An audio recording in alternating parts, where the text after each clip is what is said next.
my presentation this morning, I want you to think about this statement where communication is everywhere.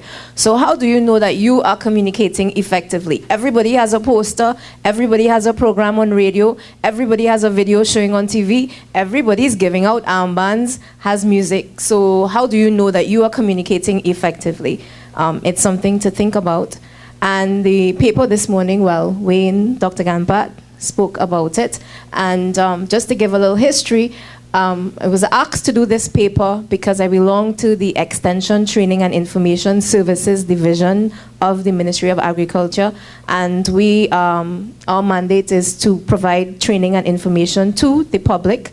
And we were asked to look at two campaigns which we had over the years, the pink mealybug campaign and the giant African snail, and to give some recommendations as to what we could have done better in Trinidad. So just to give you a little synopsis about Trinidad, we are down here, more south of the Caribbean islands, as you know, because you're all here. And we have a lot of trade going on with the other islands of the Caribbean. And we're really right next door to Venezuela. On a clear day, you could see Venezuela. And this is interesting because we have a lot of trade, both legal and illegal, going on with Venezuela, and a lot of smuggling, human trafficking, trafficking of animals, plants, and we also have drugs, yes, drugs. And we also have the Orinoco. When it floods, it brings across a lot of species over to Trinidad. So that's important. And the two campaigns I'm going to talk about, it's the pink mealybug and the giant African snail. And pink mealybug came into our country in 1995. So we had a campaign running from 1995 to 1999. And then the most recent one, giant African snail, came in 2008. And the campaign is ongoing. And so some of this stuff is kind of old. 19 years ago is when is what we're talking about.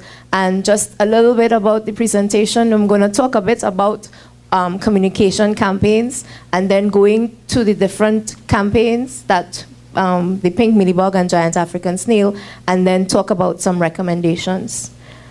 So the information, since I said it's 19 years ago you're talking about that we got pink mealybug, came from government archival reports housed at our Central Experimental Station Library, some internet papers, and two really important interviews, one with the past director of research, Sintra Prasad, and a past entomologist, Rafiq Ali.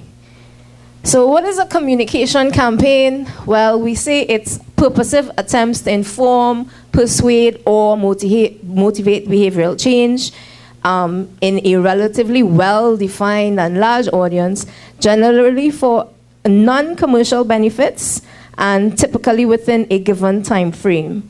And campaigns may involve a conventional mixtures of brochures, posters, basically different types of media. And the whole purpose of it is to achieve certain objectives. And we say, the literature says, an effective campaign must answer basically four basic questions. What needs to change? How will the campaign contribute to the change? And who are the stakeholders? Who are the people you're targeting? And what strategic elements of the campaign are needed to reach its goals? And a very important aspect of evaluation, which Dr. Gampat actually just spoke about, is evaluation. And evaluation addresses whether the targeted goals and objectives of the campaign were achieved. It's simply assessing the impact and value of your communication activity. Was it worth doing what you did, spending all this money, time, effort on? And in communication campaigns, we have four types of evaluation. The first one is in the formative stage of your campaign. What is the message? What is the best message to give to the audience? And what is the best messengers? As my friend there from Jamaica said, Jamaicans were a little bit fed up of exhibitions, so that's not the best messenger. And so what is the best messenger? And then during the process, how many persons have you reached? How many materials have you produced? What is the outcome of this? Was there any kind of behavior change? and what was the impact of that behavior change. And throughout this week, we talked about scarce resources and scarce resources available for doing IAS work. And this evaluation, therefore, is really, really important, because you want to make sure that little bit of money that you have to spend, that you spend it effectively. And then the other thing, this is an adaptation of a process from Colorado State University. During the planning stage of doing campaigns, it's a conceptual model that I'm recommending. You do some kind of research, you plan, and in the planning, you take into considerations your goals, objective, time, the culture that you're dealing with, communication practices, ethics, big one, etc. You talk about implementation, and then, of course, your evaluation and assessment. And then your campaign, you must have a written plan. A written plan is really, really important. And in the written plan, you should have a situation analysis that outlines the problem statement and your background, who your audience is, talk about your goals and objectives, talk about what communication strategy you're going to use, that's the message and your media. Of course, outline your task, your calendaring, budget, and again, have an evaluation plan. So, hibiscus pink mealybug came in Trinidad, I said, in 1995. It appeared right across the street in our port, in Port of Spain. That was the first sighting in 1995.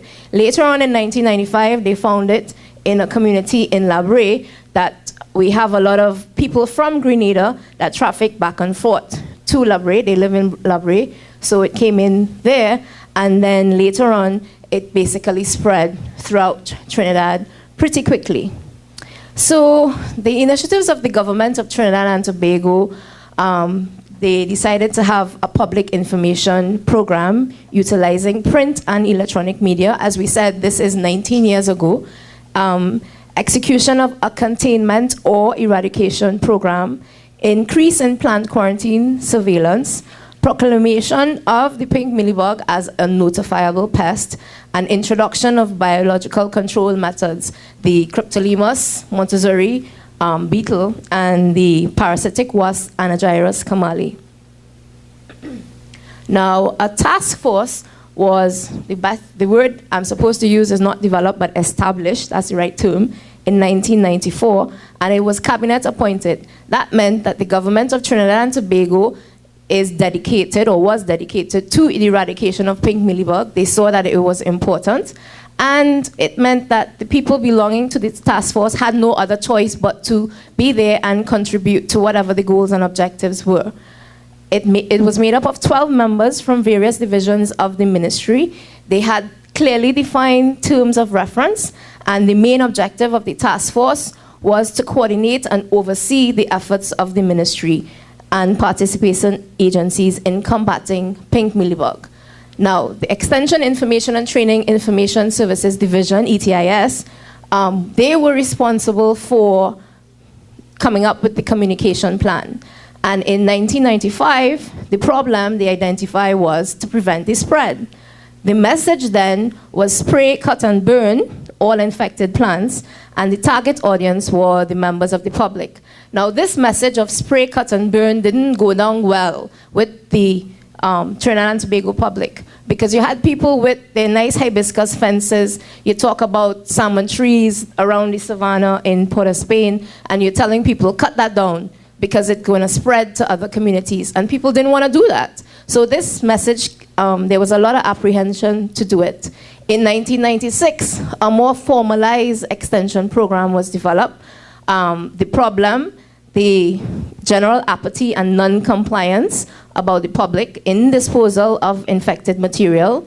Members of the public, including farmers, were unaware of the proposed program for biological control of pink mealybug, and the movement of agricultural produce and people provided a ready opportunity for spread of pink mealybug.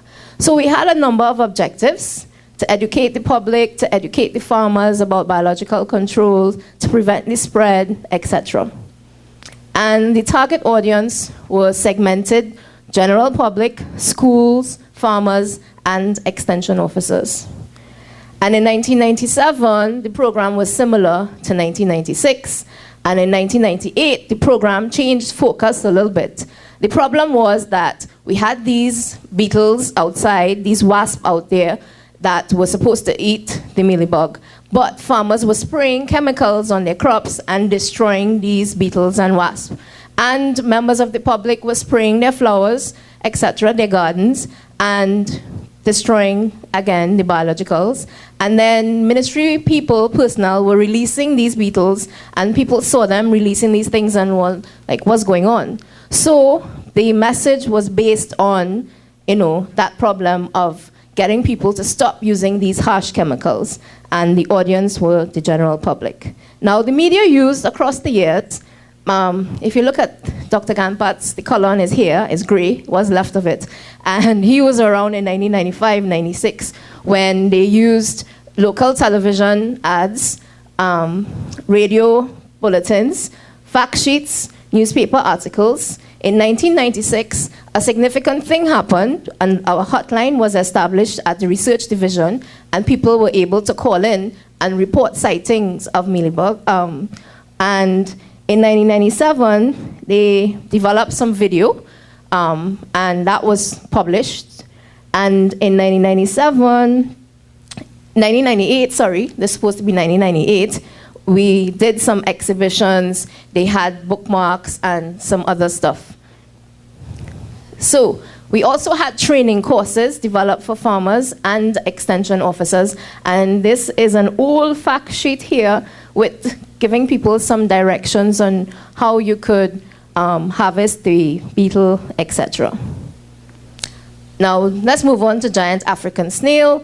Giant African snail came into our country in 2008 in a community just west of here in Diego Martin. And just this year, it spread to a community a little bit east of here in Mount Lambert.